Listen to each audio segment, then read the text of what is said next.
Hello students, this is advocate Neeraj Gupta. इस video में हम बात करेंगे protection of members of armed forces from arrest की। तीन बातें इसमें हैं अलग अलग। पहला, प्रोटेक्शन। किस बात की प्रोटेक्शन? From arrest. किसकी? Member of arm forces. ये कौन होते हैं? इंडियन नेवी, एयरलाइंस का इंडियन एयरफोर्स, और देन तीसरा आपका, जैसे मैंने बताया, दो हो गया, एक Indian Army, Indian Navy and Indian air force. ये तीनों आ गए आर्म्ड फोर्सेस में।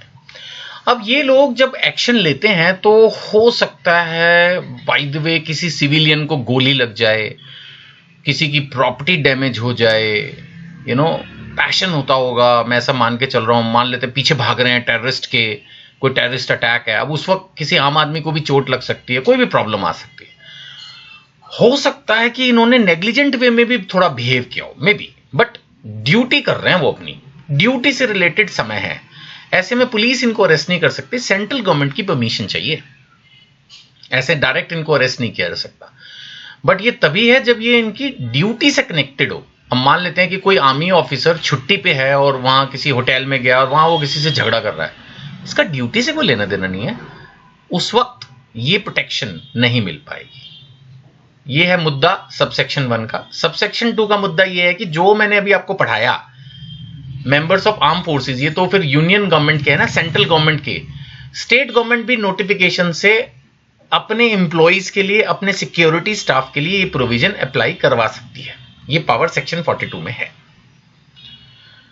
सो हमने अब तक जो कुछ पढ़ा, not with standing anything in 35, 91, 39, 41, जो कुछ पढ़ा उन्होंने कहा इससे कोई मतलब नहीं है।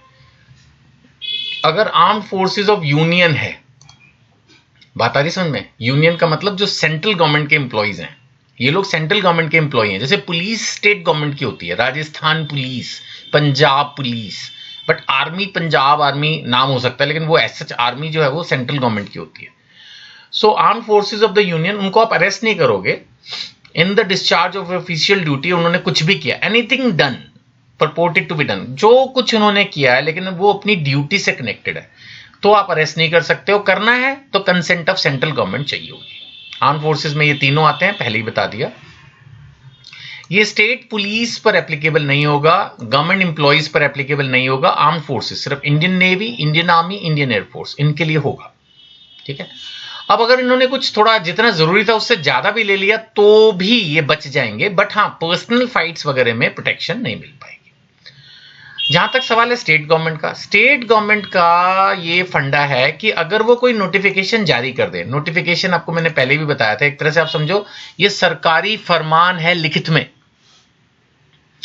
तो स्टेट गवर्नमेंट बाय नोटिफिकेशन अगर बोल दे कि भाई हमारे ये फोर्स के ऊपर ये प्रोविजन एप्लीकेबल है, तो ये उन पर भी एप्लीकेबल हो जाएगा। जैसे special task force, anti Naxal force, state armed police, state police, rapid action units, security battalion. State government के पास भी अपनी बहुत सिक्योरिटी फोर्स रहती है, उनके ऊपर ये चाहें तो ये प्रोविजन एप्लीकेबल कर सकते हैं। यानी कि फिर ये मैटर हर स्टेट के पास अलग अलग होगा, उनको जिस स्टेट गवर्नमेंट को जैसा ठीक लगे वैसा वो करते हैं।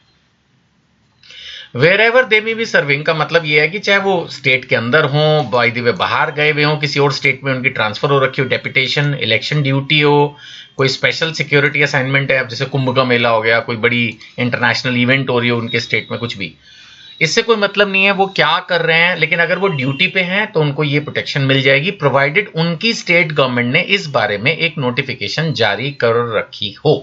That is the point. ठीक है। सो आई थिंक ये इतना ही है, और एग्जाम में अगर पूछा जाएगा तो शॉर्ट नोट में ही आने के चांस बनते हैं। तो मैंने एक रीजनेबल आपको समझा दिया, बता दिया। फिर भी डाउट हो तो इन नंबरों पे व्हाट्सएप कर सकते हैं। Thank you.